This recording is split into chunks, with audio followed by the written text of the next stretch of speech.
What's up, guys? If you're interested in hanging out and chatting with me while I grab footage that you'll likely see in future videos, head on over to my Twitch channel linked in the description below, where we can talk all things COD, gaming, whatever life throws at us. Hope to see you there, but let's get back into the content at hand. Modern Warfare finally got a little bit of a shakeup, and one that was long needed, I think, with a few changes to weapons and also a few bug fixes. Today, I want to run down those changes with you because if you're a Warzone player, or hell, even just a traditional MP player, chances are you'll see a difference in gunplay when you log on next because weapons got a tuning pass, and there are some prominent ones on that list.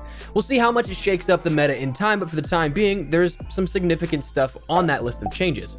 So as we go along, let me know your thoughts down below. What are you liking out of these changes, and perhaps maybe what are you not liking, and what would you like to see adjusted next time that maybe hasn't been covered in this patch? As well, if you are new to the channel, do be sure to hit the subscribe button to stay up to date with all things Modern Warfare, Warzone, and Call of Duty Black Ops Cold War as we round into what looks to be an awesome couple of weeks here for all games on the table. But anyways, let's talk about the update. First things first, this was not a title update, so you won't be required to download or install any major file sizes or anything that takes up a tremendous amount of time on your platform of choice. Instead, it's as simple as a playlist refresh and update that, in regard to that, you just restart your game. You won't spend absurd amounts of time downloading and installing an update. But once you jump in, you may notice there's a handful of weapons that were actually tuned and adjusted with this update. Those being the FR556, the Bruin MK9, the ISO, and the 725 with a sawed-off barrel. Let's talk about the changes in particular for each of these weapons. For the FR556, it finally got some popularity in Warzone and I guess maybe even elsewhere in MP because of a seeming bug that was happening with the underbarrel shotgun, with the 12 gauge underbarrel that was available in the attachments there. There is an issue with that damage fall off for the underbarrel shotgun in which if you used it, you could literally one-shot an enemy through full armor and all their HP in one shot upwards of 15 meters, which in Warzone is pretty significant, especially for a shotgun. This was fixed rather rapidly with today's update, and I'll admit, thankfully, because this was pretty game-breaking. Additionally, it clamped that close lethal damage to the 12 gauge as well, so nerfing that back down to a relatively air-quote balanced state for weapon attachments, but the 3 days or so of fame that the FR556 had in Warzone seems to have now come to an end here. And with that, it's back to, in my mind, one of the worst weapons in all of Warzone and possibly even all of Modern Warfare. Taking a pistol in most scenarios over the FR556 is something that I would do in Warzone, so keep that in mind. It got knocked down right back to where it was here before anybody knew about that game-breaking bug with it. As for the Bruin, that was the other major weapon of the meta and predominantly the big gun of the meta. This one ended up getting a significant change as well. The Bruin had a reduction to the upper torso damage, the base weapon had an increase to the recoil, and that will carry on over if you don't have any mitigating attachments like grips or barrels, but as well it also does affect the entire subsequent builds even further. Those different recoils will have some slight adjustments as well, even with those mitigating attachments. And it additionally added more recoil to the 60 round magazine, the one more popularized by Warzone because to me 60 rounds is about that perfect amount of ammo to take multiple engagements on, but also a nice balance of that mobility, which this affords you worlds more mobility as opposed to the belt-fed ammunition by default, and then the larger increments in terms of the other belt-fed attachments you can have for the Bruin. So overall, this drastically hurts the kill potential of the weapon, and even though it is still a beast of a weapon, I'd reckon it probably knocks it down a few pegs in relation to maybe the power rankings of the weapon in the meta of Warzone.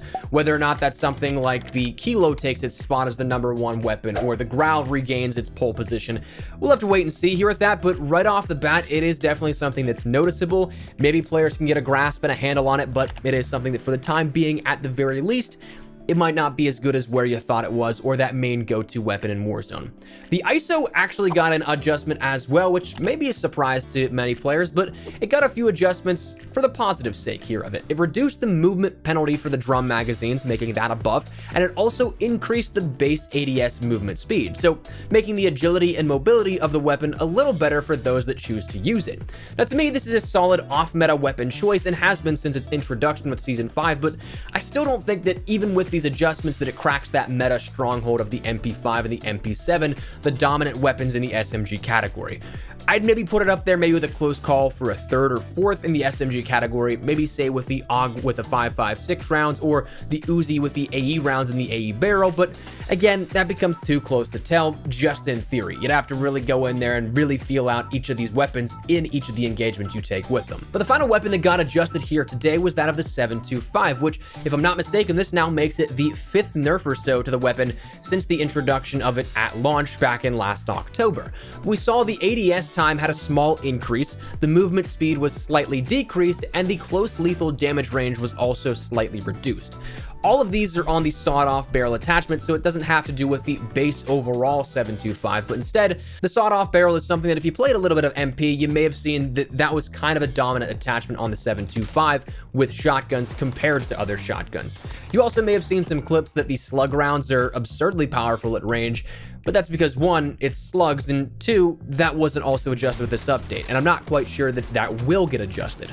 But those were the weapon changes we saw here with today's update, and again, some significant ones here that knock some weapons down a peg and maybe bring a couple up in terms of that ISO. Maybe that does become one of your favorite weapons here to run, but those were the main weapon adjustments. Additionally, we saw two smaller changes as well with today's update, in which one was a fix for the under the map exploit at prison in Warzone, which was a big problem, but also was super situational if I'm not mistaken.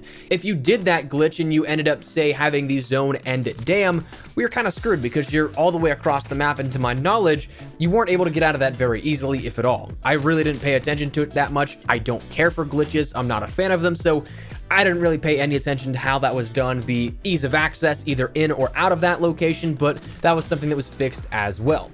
We also saw that they removed the VO line from high alert, which was an interesting change here because that was just introduced, if I'm not mistaken, with the Season 5 update. So that was only around for about 3 weeks here, 2 to 3 weeks, that was a feature coming along with that perk. So that was an adjustment made. I don't necessarily know where I stand on that one because I don't run high alert, but it is something that was changed. Interestingly though, it also didn't fix the current stopping power duplication glitch within Warzone. This is something that I think is more prominent within Plunder because you can easily recreate your loadouts, get the exact same thing so that it does duplicate the stopping power rounds, and it does trip up the game into thinking that that was exactly what it was supposed to do. But this does have the potential to be something that is bad within Warzone as well, the traditional BR, and could be game breaking. So hopefully that gets fixed out soon. Again, I don't care too much for glitches, so I'm not going to show you any footage of how that's done to encourage that. Sorry to be a buzzkill, but that's just something that wasn't fixed as well today. But that was the update that we got from Modern Warfare, and again, kind of a significant one in terms of the weapon adjustments, and I'm all for seeing how this looks now within Warzone, if this is something that makes Warzone a little bit more playable and a little less boring, because I mean, everybody was running around with Bruins and it became meta warfare, not modern warfare. So that's something that I'm definitely excited for. Outside of Modern Warfare, in Call of Duty news, we ended up seeing also that the key art for Call of Duty Black Ops Cold War was revealed today, and a little bit of an animation, and also just a static image was tweeted by Treyarch. So I'm all for that. This looks awesome. I think this is, to my knowledge, the most color we've had in any key art really for any Call of Duty game thus far. So I'm excited to see what next week brings in terms of the overall global reveal. I'm assuming it's just going to be campaign information and stuff like that, but dude, I'm a huge story nerd. I'm excited to see what they do with this and where we go from there. But anyways, that is where we're going to wrap it up. I'd love to get your thoughts and feedback down there in the comment section down below. What do you guys like of this update for Modern Warfare? Do you like the key art here for Black Ops Cold War? Whatever it is, feel free to let me know your thoughts. But hopefully you enjoyed the video. If you did, make sure to drop a like down below. And of course, if you are new to the channel, make sure you guys subscribe so you don't miss a single thing regarding all things Call of Duty Modern Warfare, Warzone, and of course, Black Ops Cold War. We have so much stuff up on deck, so make sure you stick it here on the channel so you don't miss any of that. If you also want to follow me over on Twitter and Instagram, those are the best places to get kick mess out of YouTube. Practically live on both those. If you guys want to strike up a conversation, ask me a question, whatever it may be, that link is down there in the description below. That said, thanks so much for watching. My name is Espresso. I'll see you guys later. Take care and peace.